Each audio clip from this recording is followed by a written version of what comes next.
All right, welcome in, peeps, to the Sock Show. I'm joined again here by my head coach from SOC, legendary Chris Forrest. All right, bro, how's it going?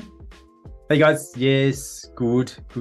Finally getting over the COVID, so yeah, going well. Mate, don't mention that word on this podcast; we'll get taken down. Can't say that. Can't say the C word. So we're gonna say the F word though. Today we're going to talk about funnels. We're going to talk about the only funnel you need in your business. And I think this is going to be an interesting one for you coaches watching, you fitness professionals watching who are looking to grow your online businesses. Because really the funnel is at the heart of your whole business. It's not something that, Chris and I were just talking before we went on air. It's not something you can just buy and kind of plug in, which I think is a bit of a misconception sometimes. It's the heart of your business. And it's got a lot of different intricacies around it. So we're going to dive in, talk to you about the principles a little bit, and then we're going to talk about our favorite funnel at the end, and stay tuned for that because we're going to let you know exactly what we like in 2022, what's been working really well for us and our clients. So it's going to be a good one. It's going to be a fun one. Chris, you ready? Yeah, man, let's go. All right, so funnel, let's start with the basics. Let's not assume everyone understands this, but the funnel really is a step-by-step process to motivate, educate, and ultimately compel your prospects to become a client, to work with you further, to do something a little bit more closely. And obviously, I know that most of you will be here to hear whether it should be a 5-day challenge, or it should be a webinar, or it should be a 5-video sequence, or it should be something else. But we need to start with the point that the really important point that, the tactic is far less important than the principle when it comes to a funnel or the strategy. The funnel is something that sits in your business, and there can be multiple tactics within that funnel. So a simple online clients, the way we segment this to make it really simple to understand is 4 phases, which we call the 4 A's. Catchy title.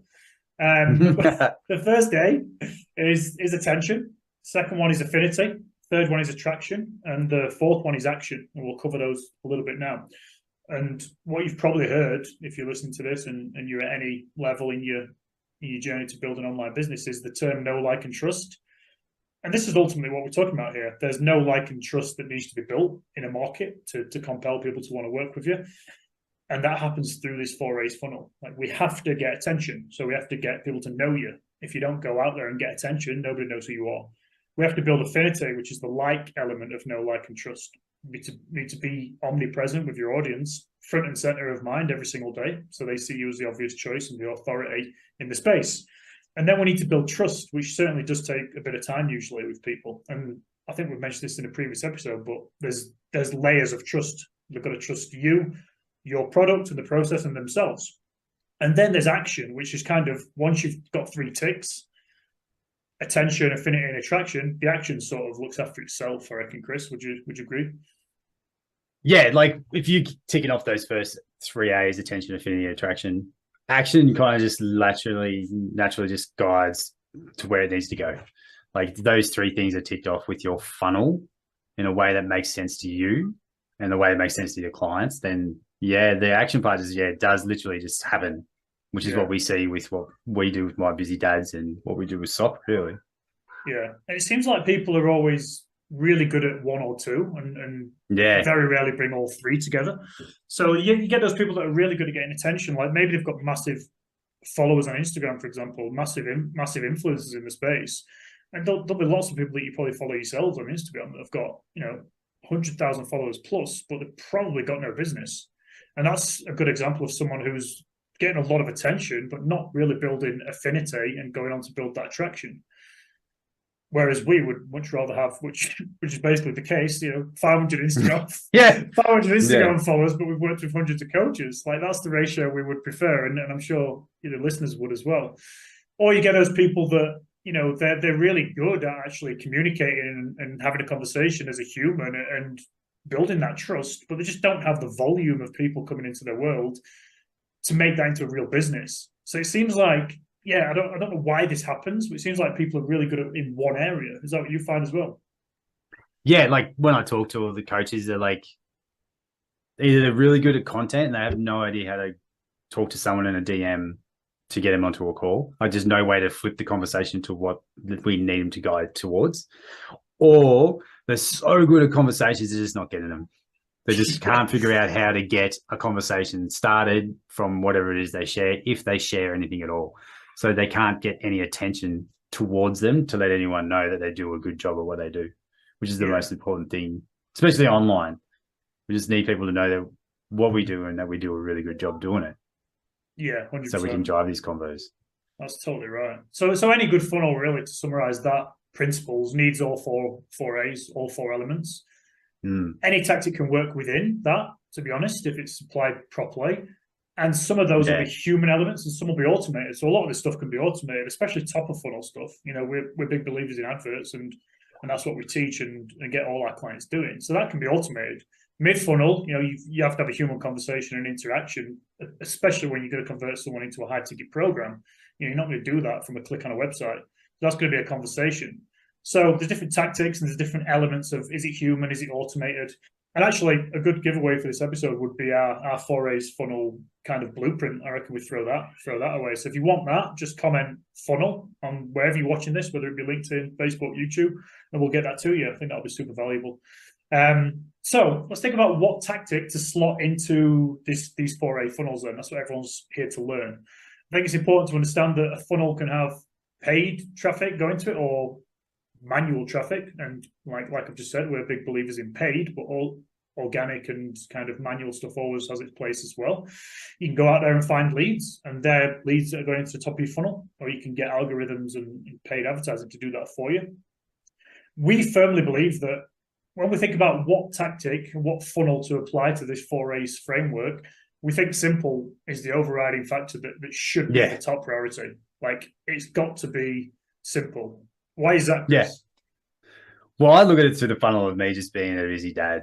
Like, I coach busy dads, but just for me being busy, like, I don't have a ton of time to put towards, say, well, let's look at the like a 5-day challenge, 7-day challenge, or something to that scenario as a funnel to get attention. I used to run them before when I did my online coaching at the lower ticket offer and try to get a massive amount into like a 7-day challenge and then get them to sign up on the back end. And I used to always just cook myself out. By the time it come to flipping them over into paying, one, it didn't make sense because they were already getting results anyway. So it was a harder sale for me, I found, to get them into low ticket. But I was just like, there was just so much work to do in those free challenges, even though you can set it up in a way where it's not. I think the risk is just too high for the amount of work you put in. Does that make sense? Absolutely. Yeah, I think the risk is high for you and your prospects, isn't it? Because, you know, this isn't really an episode on front-end funnel lead magnets, but, you know, we can't talk about it without mentioning that. Yeah, it's a high risk for you. It's massive setup, massive optimization. It's high risk for your prospect. They don't necessarily want it. You know, do you really want a 5-day challenge, especially in 2022? They've probably already done 50 of them and it didn't really help them. Yeah, absolutely. I think simple for me is just time. Yeah. Time saved, which for me as a dad is probably the most important currency for me. Like, money's good because it ticks the boxes for the family income and everything. But for me, it's time, and time back with the kids is huge. So simple for me is always about what is the most time efficient way I can do this, that I can build the 4 A's and get them onto a call. Yeah. And that's the reason why your approach worked for me so well. And it is so simple to do and so time efficient for me to do. And it works for me, and it works for my dads as well. It works for my niche. Yeah. Yeah. So I guess when we think about simple and time effective, then what we're talking about really is a funnel should walk your prospect through attention, affinity, attraction, and action with the least amount of touch points from you as possible, you know, but having those key elements in there, because like we mentioned earlier, you know, there's going to need to be some human to human interaction to close high ticket deals. We're not selling a $10 ebook or recipe back, like we're selling $2,000-$3,000 plus programs. So it's got to have the right balance. But yeah, like you say, I mean, my experience with 5-day challenges was we got them pumping on push program, but it was a 6-month process to optimize that. And I did a live 5-day challenge because the conversion was way higher than automated. Some elements are automated, the emails and everything. I did a live 5-day challenge back to back, week to week, for I think over 20 weeks, every single. And like you say, by the time it comes to closing your deals on sales calls, like you cooked from doing the actual challenge if you do it properly. And yeah, the risk was so great because if you do a challenge and you get no sales, which happens from time to time, sure, you do a challenge and get 4 sometimes. you've just put a hell of a lot of effort in, and I think that is the right word, Chris. It's risk. It's too risky, and it's too slow. The feedback loop for data is too slow to optimize. Yeah. That's why it took me 6 months to build an amazing 5-day challenge that I could guarantee sales from. It's just too slow. Like, there's so many moving parts. Where are people falling off? Is it day 1, 2, 3, 4, or 5? Where's the big problem? Like, we can only go so far with the data and the tracking when you have something that complex. And it's a good comparison, because the opposite of that is a funnel we love, which is a free Facebook funnel ultimately. And the reason we love this is because it does something really important. It picks prospects up at different stages of their buying cycle, of where they're at. Because we have to understand, in the market, people are in very different places. Some people are not problem aware, but they're just on the internet. Some people are problem aware, so they're on the internet and they know they've got a problem. And some people are problem aware and actively seeking a solution, but that's 2 to 3% of people. So we want to make sure we have a funnel that not only captures those immediate buyers, but it puts everyone else into a place where we can build the other key elements of like and trust. So it's okay getting the no. The no is easy, to be honest. Like, it's super easy to get no. You can get an advert out there in an hour, and people know who you are. Like, from there, we need the like and trust. What we don't want is to send them to a 5-day challenge where they either drop out or get on a call, or we send them to a webinar where you're basically forcing them to buy straight away. That's not going to get anyone outside the top 2 to 3% that are problem aware and actively seeking a solution. So what happens to all the others? So we love a funnel where you not only capture different layers of the buying cycle, those 3 main parts of the buying cycle, but we also grow an asset list that we own, which is an email list. And I think there's a lot of people underestimating email marketing in 2022, thinking it's a dead art, when ultimately we know the opposite to be true. Like, Chris, I get how many people do you jump on calls with who want to join SOC that say, I'm really interested in improving my email game? No one. No one. Like, one of the questions I asked, like, do you have an email list? Not really. Yeah. I'm like, what about a Facebook group? And even that is starting to be very, very rare, when it used to be a very big thing, and everyone's shifted away from it. Yeah. Which I think it's just a big missed opportunity. Yeah. In, like, if you don't have an email list, you definitely need to have a group at least to be able to capture people and keep talking to them, or else how are you going to keep talking to them? And that's exactly it. We need to put people in a place where we can keep bringing value. If you can't continuously bring value, it's the same as having a friendship in life. Like, you don't keep people around that don't, or you shouldn't, who don't continuously bring value. Don't continuously bring value to your life. And I don't mean in money. I mean in terms of something, support or good conversation or love. You've got to keep people in a place where we can continuously provide value, because most people aren't going to buy straight away, especially not high ticket. Like, we are not selling t-shirts or ebooks. We're selling high ticket. So we need to understand the buying cycle is a lot longer for a big percentage of the population. So I think an email list is amazing, and email readers are buyers. So we encourage anyone to build an email list, and you own that list. So when Facebook shits itself, or has the next crisis, or disappears off face of Earth, which is possible, you have got an asset list that you own. We do love Facebook groups, and we feel like there's a big narrative at the moment around Facebook being dead, and that's because TikTok took a big market share. LinkedIn's absolutely booming, and we could talk about all this probably on another show. But at the end of the day, there's still billions of people on there, and there's billions of people in Facebook groups, and there's billions of people on Facebook actively seeking solutions. So to discard it just because there's a narrative around Facebook having a lot of issues with privacy and blah, blah, blah is a bit silly. And we're still seeing the cheapest and quality leads from Facebook in our business and all our clients' businesses, depending on the niche, right? I think, Chris, obviously you're working quite closely with a few of our guys that are quite big on Instagram, and that strategy just needs pivoting in that instance. Yeah. I think the tribe builder funnel that we're talking about, I think the biggest thing about it is it suited me as a coach. Like, there's a book, The Go Giver, which I love, which is the idea of just giving tons of value and giving out tons of value. So when you come to the call, it's almost like a no-brainer before they even jump on it, because you've already helped them so much. They just coming on board because they know, well, he's helping me so much for free. Imagine what he's going to be able to do for me when I actually work with him.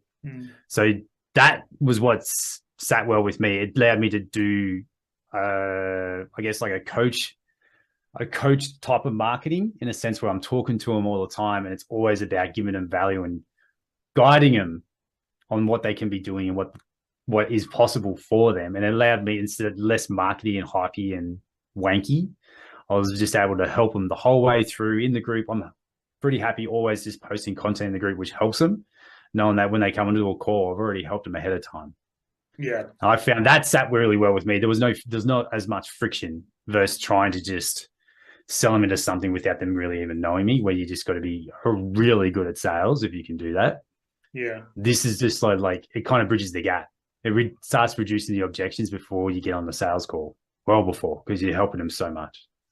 Yeah, it's such a good point. Yeah, because you've built that like and trust, right? It's actually love and trust. It's no love and trust at that point. You know, they love you because you've helped them start to solve a problem in their life. And I think that's a really good point. And that's a big revelation that's just come to me. That's why the coaches that we work with probably love it so much, because the coaches. Yeah. It means they get to do their sales process through a coaching mechanism or mindset, as opposed to what's the alternative? Become Russell Brunson, like become amazing at sales. Like you got an amazing funnel, have an amazing sales pitch, like be really good at closing. And coaches don't really want that. We've found they don't want to be that pushy salesperson. They want to get on calls with people where it's a more natural conversation. They've done some coaching already. They've helped them a little bit. And then it's just really what we call closing on commitment. It's not really sales at that point. It's a conversation as to whether we've got the right fit to help them. Yeah, I think that for me is exactly like the way you exactly just put it in. Was what made it such a no-brainer for me to plug in and start doing. And which not all coaches struggle with it, but just creating content that creates value, that creates conversations. Being able to do that through this funnel was so much easier once I learned the 4 A's and did it in a way, and just had that shift in my head where like I'm still coaching them. I only need 30 paying clients. These other, whoever it is I'm talking to, which I've got like over 1,000 days in the group now, I get to help for free because I only need to coach 30. Yeah. And that's the mindset that made it way easier for me to put the content out every week, knowing that I can still help them regardless of whether they come in as a coach or not, or client or not. It's such a good space to operate from, because you never feel like it's in connection with, that's probably the wrong word, but it's in alignment with the way you want to live your life as well. It's not constantly waking up thinking, how can I pressure someone into buying something they don't want? It's how can I give value to someone to keep posturing myself and position myself as the obvious choice to help them a little bit more. So yeah, I think you bang on with that. And just on that note, if you haven't seen last week's episode with Anthony, you need to go and watch that with what Chris just said there about a lot of coaches struggle with how to create the right content. Yes. Not only giving value, but also slowly persuading someone to want to work with you more, because that's how you can help them the most, to get them into your world. Then definitely watch that episode, because Anthony drops some absolute fire in that show. We've got an awesome. He's a machine. He is. He's a proper guru. We've got a good giveaway for that one as well, so you'll have to watch that to get it. Yeah, I love it. We'll keep this one pretty short and actionable, but I think a couple last notes.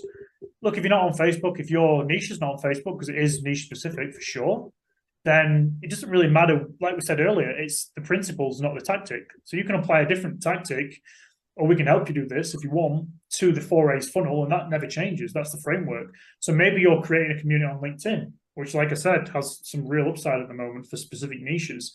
Maybe this can work on Instagram. We've had some success with this as well quite recently, where an Instagram page almost works like a little community, not quite as powerful as a Facebook group, but you can certainly do that. Again, niche specific, depending on what you do for people in what manner. It can be anywhere, but yeah, having a couple of those, whether it be email combined with Facebook group, or maybe it's email combined with LinkedIn, or maybe it's a couple of different social platforms. As long as you've got your prospects somewhere, where you're collecting them, you're putting them together in a little community or a tribe, and you can bring value over time. That's the main take-home point. And this will change. Tactics are seasonal. That's the thing. Principles aren't. They're forever. The 4 A's will never change, but the tactics within it will do. Yeah, maybe we'll all be on TikTok in a year. We've seen some success with TikTok ads. It's bonkers their growth. Yeah, it's crazy. So yeah, tactic doesn't necessarily matter. Honestly, if you've got a dialed-in niche and an amazing offer, and you've got the foundations in place, you can make any of these funnels work. Our advice is choose the simplest one, where you can get the quickest data and feedback, so you can optimize it quicker, ultimately. And that's what we teach. Then I do think you need to diversify platforms, just because of that note I've just commented on.